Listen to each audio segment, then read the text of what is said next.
Muy buenas noches, amigos de Zona Geriátrica, el espacio del adulto mayor, transmitido por Radio Miraflores Televisión desde Lima, Perú, para toda Latinoamérica, Iberoamérica, Estados Unidos y mucha gente que nos sigue.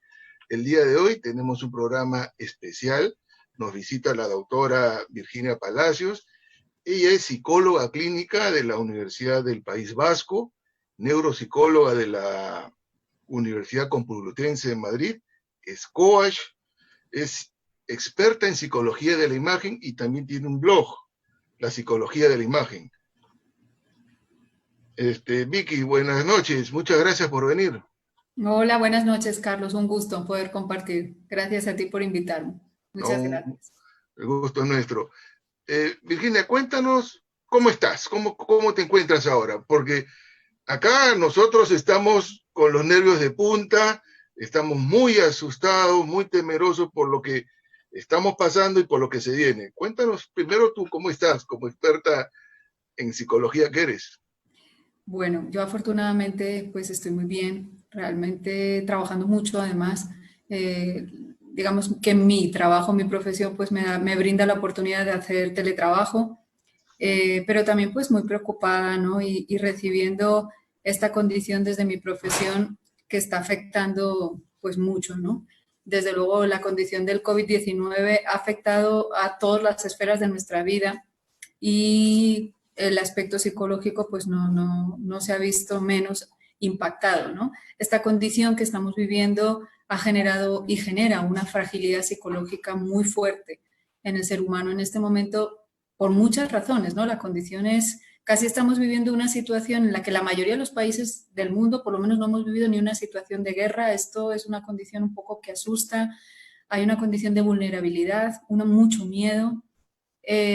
Además, se añade una condición un poco aguda, ¿no? Todos lo vimos en China, parece que no nos iba a tocar y de pronto nos vimos como, ¡pum!, esto pasó. Toda situación que se vive de forma aguda siempre genera un impacto psicológico mucho más fuerte, ¿no? No es algo que si nos hubieran preparado que para la cuarentena, quizás el año que viene vamos a entrar en cuarentena, pero esto ha sido como muy rápido todo. Condiciones todas que han generado una fragilidad psicológica muy fuerte que va a tener y que tiene unas consecuencias en este momento y después, porque las consecuencias que va a tener la poscuarentena van a ser fuertes también, ¿no? Lo que tú has dicho es algo muy importante, no estábamos preparados. Esto nos ha caído de sopetón y cuando lo vimos en los noticieros, China estaba muy lejos, pero cuando llegó Sí, a Italia, España ya estaba más cerca, llegó Brasil y ahora nos cayó a todos.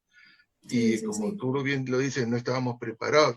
Ahora, esta entrevista, esta conversación que tengo contigo para mí es muy importante y para todo nuestro público porque están hablando los aspectos médicos. El paracetamol, la ivermectina, el corticoide, las pastillas, el remedio, pero después analizan los aspectos sociales de que es una enfermedad que está afectando más a las zonas más populares, la gente de menos recursos, de menos cultura, pero no estamos tocando el aspecto psicológico, que es muy importante y que debemos de rescatarlo. Ha dado un concepto que quisiera que nos expliques un poquito más. ¿Qué es fragilidad psicológica? Pues vivir frente a una situación donde, mira, yo creo que el capitalismo feroz, un poco en el que estábamos metidos, en el que el valor humano está más arraigado a usted, haga buen capital, usted estudie mucho, usted y nada le puede pasar. Eso es control y finalmente si usted tiene la sensación de control es poderoso. Eso es lo que hemos comido durante los últimos años de forma exagerada y cada vez más, de una forma donde la solidaridad no era el valor, sino que era la competitividad. Y uno era competitivo en la medida que acumulaba. ¿Que acumulabas qué? No sé. Lo que acumulabas capital en cualquiera de sus aspectos. Como si acumular capital pues nos hiciera un poco semidioses, ¿no? Y yo creo que esta condición pues ha cimbroneado a nivel psicológico pues esta condición que no era sana y donde realmente no tenemos el control. ¿Quién dijo, no? Eso es una perspectiva muy de ego, ¿verdad? Muy centrada en mi capacidad, yo tengo el control, no teníamos el control. Y eso ha generado un susto. Quizás si nos hubieran enseñado a ser un poquito más humildes desde lo social y desde lo personal y a saber que no podemos controlar todo y que quizás otro tipo de valores. Dicen que ahora después del capitalismo ojalá venga el talentismo, ¿sí? Donde el valor humano esté reflejado por el talento de cada uno de nosotros. y haya otro, ojalá, ¿no? Que esta condición sirva realmente para replantearnos la situación y hacer las cosas bien. Entonces eso es lo que ha generado ese impacto y esa fragilidad psicológica donde ahora que estamos como si camináramos en gelatina y el ser humano no está diseñado para no tener control y menos por tanto tiempo. Una condición de cuarentena está siendo muy larga y además no tenemos respuestas. ¿Hasta cuándo? No sabemos. ¿Y después qué? No sabemos. ¿Y hay vacuna? No la tenemos. Y esto uno genera anticuerpos y todo este tipo, no sabemos. Hay gente que se está... O sea, realmente hay tanta incertidumbre que el ser humano no está diseñado y psicológicamente no estamos diseñados. Y menos de donde veníamos, ¿no? De tantos años de creernos que éramos tan súper poderosos. Entonces esto ha Sí, generado pues un impacto en todos los aspectos, ¿no? y lo que tú dices es muy valioso, mi estimada Virginia, porque esta enfermedad nos ha tocado a todos. A todos. Las personas, algunos decían, bueno, esto le tocará a los que viven, a los pobres Sí. o a los A los ignorantes, hipertensos. a los hipertensos, a los diabéticos, le está tocando a todos, a gente joven. A Muy veces los joven. jóvenes decían, no, yo salgo a comprar porque yo soy joven y no me va a pasar nada. Y vemos en la televisión que los jóvenes se desploman o les está dando especies de infarto o derrames cerebrales y está afectando a todos. Sí. Ahora, parte de este temor también está la mucha información que está llegando a la gente. Todos los días nos llegan información que la dieta alcalina, que las gárgaras de agua con sal, que el bicarbonato, que la ruda, que el eucalipto, y algunas informaciones pueden ser ciertas como otras no lo son tanto, y eso creo que también provoca un poco de angustia. ¿Qué te parece eso? Pues toda desinformación y mal manejada, pues obviamente es súper peligrosa, ¿no? La verdad que debemos de informar bien al ciudadano, que el ciudadano también aprenda un poco a seleccionar y de dónde vienen las fuentes. Mira lo que pasó en Estados Unidos, creo que fue hace unos días, ¿no? Que aquí al presidente le dio por decir, ¿qué era? Que se inyectaba algún tipo de, no me acuerdo, No, que tomó lejía. o que tomaron, eso, era tomada, pero pensé que era inyectada. Bueno, imagínense el impacto y el nivel de crítica que puedan tener, ¿no? Aparte de que, mira, hay veces que hay cosas que son mucho más sencillas. Hay una cosa que ocurre en psicología, que todo lo que impacte a nivel de salud es lo más difícil de hacer llegar al ciudadano. Somos súper reacios a que nos cambien la dieta, a que nos digan lo que tenemos que hacer. Y si lo vemos demasiado fácil, le quitamos importancia, ¿sí? Realmente tenemos que, yo creo que los medios de comunicación más responsables son los que pueden dar información y a esos es a los que nos tenemos que ceñir. De hecho, yo le pido mucho a los pacientes que dejen de sabotear, o sea, de saturarse de tanta información, ¿no? Y que cojan una sola fuente y una fuente que sea fiable, sí, Y, confiable. No me y parece, y perdón. probablemente a un determinado horario, porque la información esta llega mañana, tarde, noche y Sí, madrugada. sí, aparte que no hay que sobresaturarse ya. Sí, mira, una de las cosas importantes que has comentado, ¿no?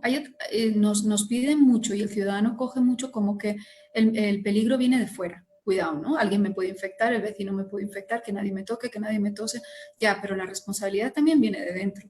Si mantenemos una buena nutrición, sí, también. Es increíble como uno va al súper y ve que lo primero que se acaba también son los panes industriales y, ¿sí? Hombre, que se acaben más las frutas, que seamos un poquito más responsables también. La Coca-Cola. Y la Coca-Cola, exacto. Bueno, y el alcohol, ¿no? Que ya lo habían limitado y todo este tipo de cosas. Bueno, yo tengo que decir, con respecto a mi profesión, que esta condición, digamos, ha expuesto muchas de las fragilidades psicológicas, de la vulnerabilidad psicológica y aparecen muchos problemas psicológicos, se están acrecentando, entre ellos las adicciones. Los pacientes adictos, algunos estaban soterrados, otros se han vuelto a reactivar y mucha condición de psicopatología se está reactivando. ¿Sí? Luego vamos a hablar sobre psicopatologías en Sí. particular, pero antes de tocar el tema de la psicopatología, ¿qué estrategias nos sugieres para el manejo en el hogar y en el manejo en el trabajo? A ver, primero, una de las cosas más importantes es tener una rutina. ¿Qué ocurre en esta situación? ¿Qué es lo que estamos viviendo? Caos, caos, caos, caos por todo lado. No tenemos nada seguro y eso va en contra de una estructura psicológica sana y más la nuestra en la que hemos estado acostumbrados a que el control sea la dinámica que nos mueva y con la que nos hemos sentido como cómodos. Hombre, yo no digo que sea, o sea, ni una cosa ni la otra, todo extremo es malo, pero ¿qué podemos hacer un poco para frenar esa sensación de caos y de incertidumbre tan monstruosa como la que estamos en tantos aspectos, ¿no? En lo económico, en qué pasará, hasta en lo educativo, o sea, tantos, y cómo vamos a volver a la normalidad, podremos viajar, no podremos viajar, hasta cuándo veremos seres queridos, son demasiadas preguntas, ¿no? Entonces, quizás mantener una rutina, primero, nos minimiza el caos, ¿sí?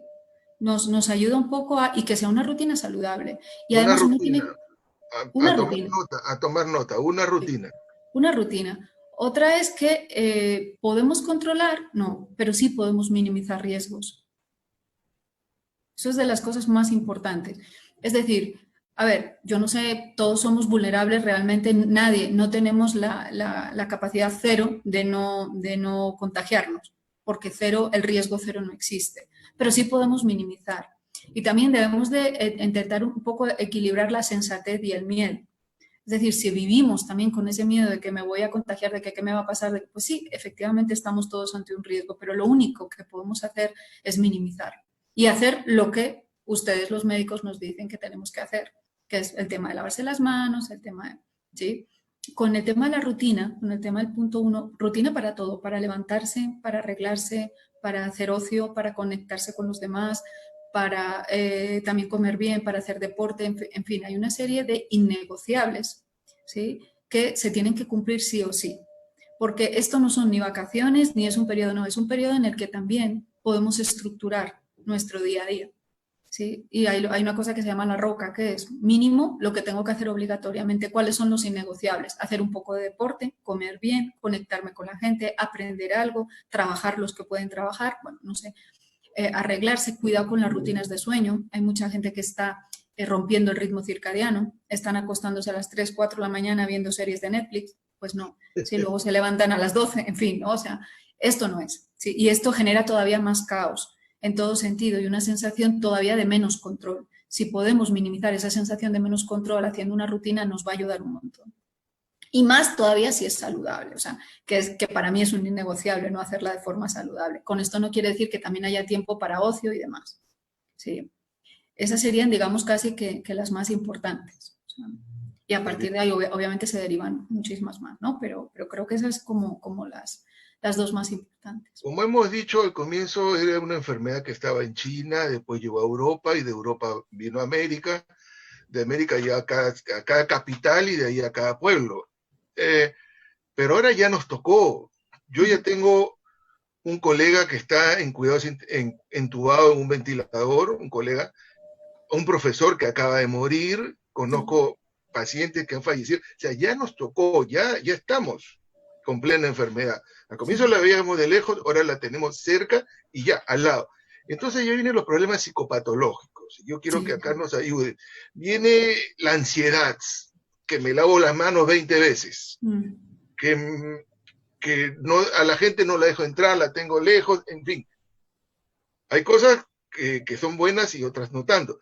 Después de la ansiedad viene pues la depresión, el estrés postraumático, que conversábamos previamente contigo. ¿Nos puedes orientar qué hacer? Primero ayudarnos a definir qué es la ansiedad, la depresión, el estrés postraumático y qué alternativa nos das. Sí, bueno, los trastornos de ansiedad sí se están. A ver, la ansiedad es como un mecanismo de defensa con el que venimos preprogramados genéticamente y es una maravilla. Es una maravilla si funciona cuando tiene que funcionar. Es como la alarma de un carro. La alarma de un carro tiene que saltar cuando lo van a robar, no que salte cada 2 por 3.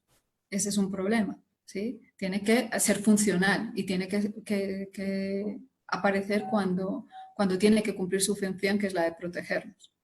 ¿Qué ocurre? Que ante una sensación, una situación de peligro como la que vivimos, pues se nos dispara el sistema de ansiedad, ¿sí? Que es ese sistema de alarma. El ser humano no está diseñado para... La alarma está bien, pero en un momento puntual, pero no para 40, 50, 60 días. O sea, esa sensación de peligro constante es la que realmente, pues obviamente distorsiona y tú como médico, pues, sabes, ¿no? Los niveles de cortisol en sangre, en fin, ¿no? Todo el desajuste biológico que implica, ¿no? Y cómo nos podemos enfermar tanto física como psicológicamente. Yo, digamos así, muy a grosso modo, ¿no? A forma general, lo que puedo decir a nivel de la ansiedad es que, a ver, nosotros podemos controlar hasta donde podemos controlar, ¿sí? Y tenemos que ser un poquito más humildes de saber que no nos pertenece, y podemos hacer hasta donde podamos hacer, pero no podemos hacer más. ¿Sí? Y creo que en eso nos tenemos también que dejar y de verdad tranquilizarnos un poco con esa situación. Y bueno, voy a hacer hasta donde puedo hacer, pero ya más no me corresponde. ¿Sí? ¿Qué pasa? Que la ansiedad es muy anticipatoria y como hemos querido controlarlo todo y ahora no, y qué tal sí, qué tal no, bueno, pues eso realmente es lo que tenemos que frenar. Yo les pido siempre que es normal, obviamente, todos tenemos un poquito un nivel de ansiedad, como no lo vamos a tener, pero que sea de 5, no de 5.000.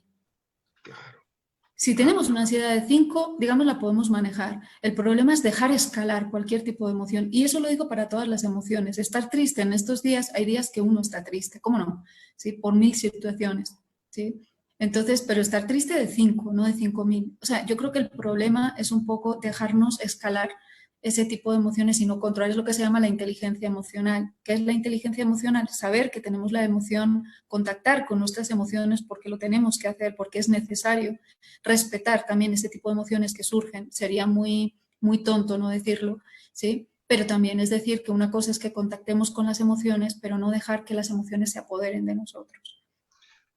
En un polo tenemos la ansiedad, pero en el Sí, otro polo tenemos la depresión. tenemos la depresión, ¿sí? Cuidado, ¿Cómo de todos modos la los dos polos depresión. en los que estamos inmersos y sobre todo en estas épocas? Sí, con el tema de la depresión, una de las cosas que quiero aclarar mucho es que todo el mundo hablamos de depre. No, mira, la depresión es un cuadro clínico bien pesado, bien fuerte, bien patológico y que cuando aparece realmente hay que abordarlo profesionalmente. Pero todos en este momento, la mayoría, pues más que un cuadro, digamos, depresivo, lo que estamos viendo es una condición casi que de duelo, ¿sí? Y también una condición que quien no va a estar triste en estos momentos, pues es un poco difícil. Tú con tus colegas enfermos, yo viendo que pues, España se desborona, o sea, con una cantidad de muertos incontrolables. También tengo un familiar cercano que se enfermó, en fin, ¿no? Bueno, pues obviamente quién no va a estar triste en estos momentos, pero hay que diferenciar entre que es algo dentro de lo normal, de lo que estamos viviendo, a lo que es una condición ya patológica. Vuelvo y digo que estemos tristes, sí, pero luego ya cuando pueden aparecer signos que nos alarmen, como una persona con llanto incontrolado, con una distorsión pues, del sueño, hipersomnia o insomnio, pero ya muy marcado, con un nivel de tristeza, con ideas suicidas recurrentes, por favor que pida ayuda, sí, porque eso ya no es algo normal, sino ya estamos hablando quizás de un nivel patológico al que ojalá pues hay que evitar. Obviamente, esta condición, ¿qué es lo que hace? Pues generar un factor de riesgo para que pueda aparecer una depresión y es un fuerte factor de riesgo, pero ojalá sí, tampoco. Digamos que en todos los casos no son realmente depresión, sino más bien consecuencia de lo que estamos viviendo. Es un poco un proceso reactivo frente a una condición tan difícil. Hoy día el DSM-5 ha cambiado un poco las condiciones, ¿verdad? Que a mí no me parece, no estoy muy de acuerdo con el DSM-5, pero dice Sí, que yo el duelo. tampoco. En lo Sí, que es no, demencia, no, nos ha entreverado todo el DSM-5. no, han hecho un caos total, han dicho, bueno, igual para que nos escuchen los oyentes, el DSM-5 es el manual donde, el que dice donde, sí, sí, hay que aclarar, es el manual donde todos vamos a decir qué es una depresión y qué no es una depresión. Bueno, entonces todavía está en reforma.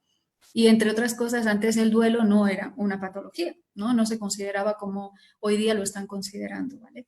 Yo no estoy de acuerdo, yo creo que el duelo es necesario, yo creo que los seres humanos atravesamos, pero que ojalá esta condición pues Claro, seamos un poquito más resilientes frente a lo que estamos el viviendo. duelo es un proceso que tenemos que atravesarlo y de repente algún día me gustaría invitarte para conversar estrictamente sobre el tema Sí, del duelo, que es un tema muy, muy fuerte y muy sí. importante. Ahora, dentro de estos problemas psicológicos vienen los trastornos de conducta.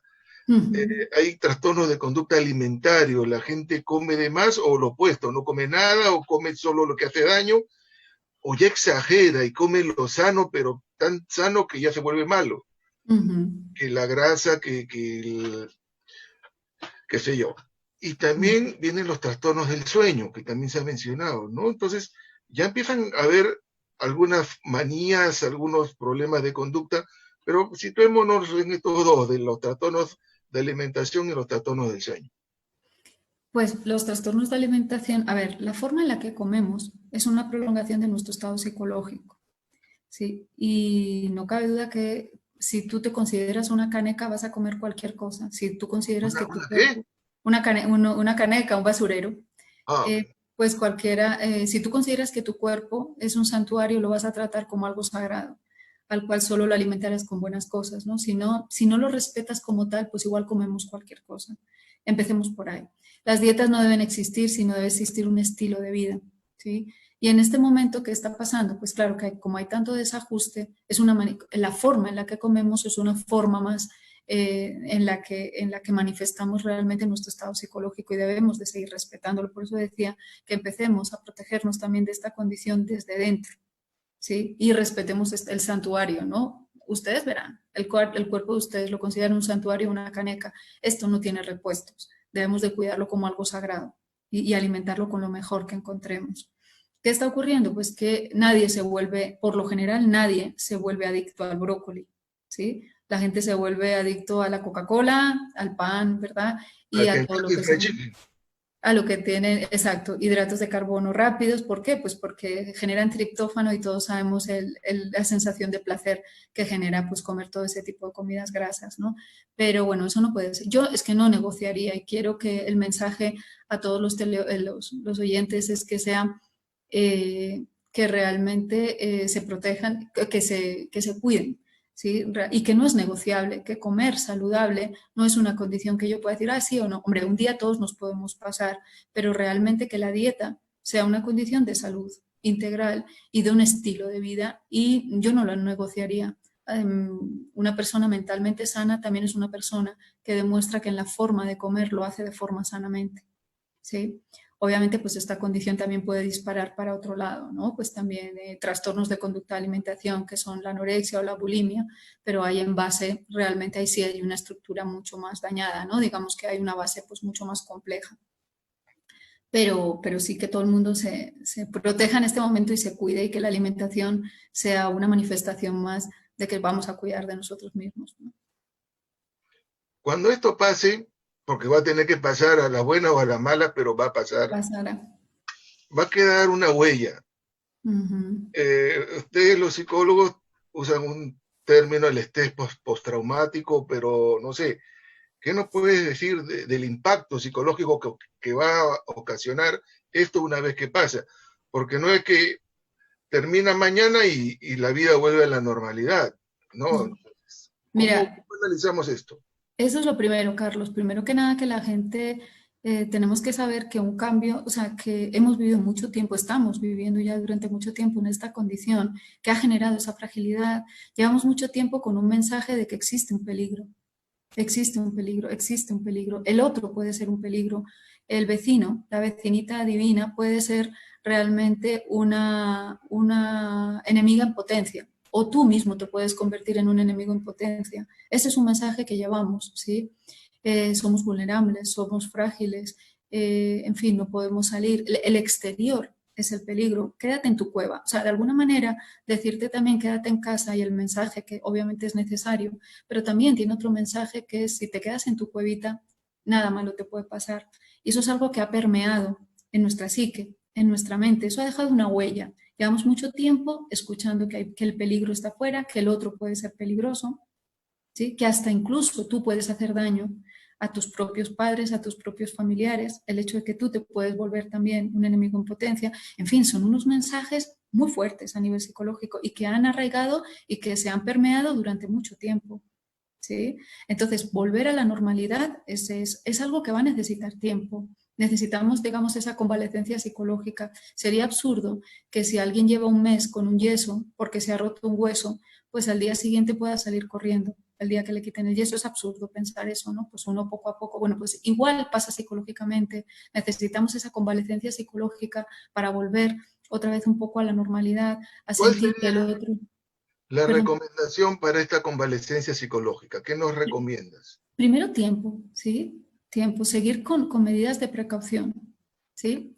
Ir poco a poco, irnos adaptando, y también, a ver, en un marco de realidad, ¿sí? Tenemos que ir saliendo, porque salir es un poco lo saludable y lo deseable, pero en un margen de, pues todavía siguiendo las medidas, lo que son con cautela y demás, y que bueno, que el tiempo poco a poco ya vaya a ir normalizando la situación en función también de cómo nos vaya marcando, porque aquí el que nos va marcando la pauta, y tenemos que ser honestos, es el coronavirus y cómo él lleva el ritmo de la condición, ¿sí? Entonces, hombre, pues respetemos también esa situación. Hay una cosa que se llama el síndrome de la jaula abierta, sí, que nos va a pasar un poco lo que le pasa a los pájaros que llevan mucho tiempo en casa, que después abrirles la puerta, ¿sí? Va a ser como, ya no se quieren mover, ¿no? Me quedo en mi jaula porque pues me da miedo, ¿sí? Entonces, obviamente, poco a poco y a nivel emocional, también hablar un poco de esos miedos. Hay una cosa que me preguntan mucho los pacientes, es que debemos de respetar también la diferencia de cada uno, cómo vivimos esta situación. No podemos banalizar también la condición de, pues eso no es nada, a ti lo que te ha pasado, si te hubiera pasado lo que me ha tocado pasar a mí, eso sí daría. No, cada uno tenemos, hay mucha gente que no se atreve a quejarse porque como esto es una condición que nos ha salpicado a todo el mundo, es como voy a decir yo algo, si total todos estamos igual. Pues no, todos tenemos necesidad de decir también y de desahogarnos frente a cómo estamos viviendo esta situación y no debemos tampoco minimizar nuestro dolor ni nuestra forma de vivir. El hecho de que otros hayan vivido igual una situación mucho más dura y mucho más trágica no significa que cada uno de nosotros no tengamos derecho. Yo creo que si nos damos tiempo, si esperamos a que poco a poco nos vamos normalizando, si vamos sintiendo y vamos dejando también sentir, que es lo que el otro día me decía mi sobrino, que me siento como una hormiga en la calle. Es decir, llevo tanto tiempo que ahora salir me hace sentir como muy pequeñito. Y yo creo que esa sensación de decirme pequeñito era como, soy frágil, ¿sí? Entonces el niño lo expresaba así y cada uno, pues eso, pues tiene su necesidad también de expresar y si no nos censuramos en lo que estamos sintiendo y en cómo vamos avanzando, sí, pues yo creo que nos va a ser mucho más fácil ese respeto, ¿no? A cómo vamos saliendo poco a poco de la situación. Lo que Bueno, nos has dicho es como el duelo, ¿no? O sea, cada persona lleva su duelo de su forma, de manera diferente, y un duelo no es mejor que el otro porque cada uno lleva su duelo. Quien y llora no, más no es mejor, no es porque quiso más al difunto, o el que lloró no, menos. Es un proceso exactamente. individual y tú lo has graficado muy bien. Sí, déjame, Carlos, que te cuente como un pequeñísimo cuento que Dale, dale. me ayuda mucho con los pacientes, que es el de la uña encarnada. Resulta que un señor se levanta un día con una uña encarnada y le duele muchísimo y le dice a la esposa, mira, me voy a ir al médico porque me duele mi uña encarnada. Y va al médico y estando en la sala de espera ve salir muchos pacientes de cáncer del consultorio del doctor. Pacientes mal, realmente mal, con cáncer terrible. Y cuando llega su turno va y le dice al doctor, mire doctor, yo vengo con mi uña encarnada porque me duele un montón. Y el doctor le dice, oiga, ¿usted viene con una uña encarnada? Mire todos los pacientes de cáncer que yo he atendido hoy, esos sí son graves y no el suyo. Oye, sí doctor, qué pena con usted, discúlpeme. El señor se vuelve a su casa y le dice a la esposa, qué vergüenza con ese doctor. Yo he ido con una uña encarnada mientras había pacientes con cáncer. Finalmente, este señor hizo una septicemia y se muere. Ay, qué pena. No, es un cuento, No, pero igual, pero sí, pero es muy válido, ¿no? Es muy gráfico, Carlos, porque yo lo utilizo mucho con los pacientes. Pero ¿qué quiere decir esto? Que no existe dolor pequeño, ¿vale? Que cada dolor tiene su necesidad de ser acogido en su justa medida, ¿sí? Y que muchas veces nos pasa, ¿no? Como nos creemos y como nos han hecho creer que el fuerte es el superhéroe, el que nunca se queja, ¿sí? Pues quizás perdamos un poco la perspectiva a veces de la necesidad que tenemos, sí, pues de quejarnos y que cada uno tenemos ese derecho y bueno, poco a poco iremos viviendo la situación, ir normalizándose, pues es normal que tengamos miedo, vuelvo y digo, ¿no? Porque durante mucho tiempo en nuestra psique ha permeado una condición de peligro y de fragilidad y de vulnerabilidad pues muy grande, ¿no? sí, tenemos muchos prejuicios, como que el hombre no llora y cosas por el estilo. Además, sí, Vicky, claro. Vicky, el tiempo nos ganó. Sí, Muchísimas gracias, pero antes de despedirnos, yo quisiera que nos des un mensaje de aliento a todas las personas que nos están mirando y nos van a mirar porque esto va a quedar grabado. sí. Un mensaje de aliento y desde el punto de vista psicológico. Bueno, yo pues no quiero, digamos, ser como ese mensaje facilista de los psicólogos, de esto también pasará, de reinvéntese y demás, pero realmente, en serio, aprovechamos esta oportunidad para generar de nosotros una mejor versión. Yo creo que es una oportunidad que nos da esta condición en mitad de todo de autorreflexión y que yo les pido a todos mis pacientes y les pido ahora a todos los oyentes que cuando termine la cuarentena se visualicen en cuál es la mejor versión que quieren ser ustedes mismos. ¿Qué tres cosas, que eso ayuda un montón, qué tres cosas dejarían en esta cuarentena que jamás volverían a sus vidas? Digan tres cosas, un, dos, tres, ¿qué tres cosas nunca volverían a su vida después de esta cuarentena? Y creo que eso también nos va a poner un poco el objetivo a visualizarnos en una mejor versión de nosotros mismos. Es que ricasco, Vicky. Es que ricasco, Gabón, De verdad, un gusto, un placer y espero que nos volvamos a ver. Bueno, Muchas gracias. bueno, Amigos, estuvo la doctora Virginia Palacios, quien nos ha comentado sobre el impacto psicológico del coronavirus en esta pandemia que nos está afectando a todos. Eso es todo por hoy y ya nos vemos en otra próxima edición de Zona Geriátrica, el espacio del adulto mayor, transmitido por Radio Miraflores Televisión, desde Lima, Perú. Hasta luego.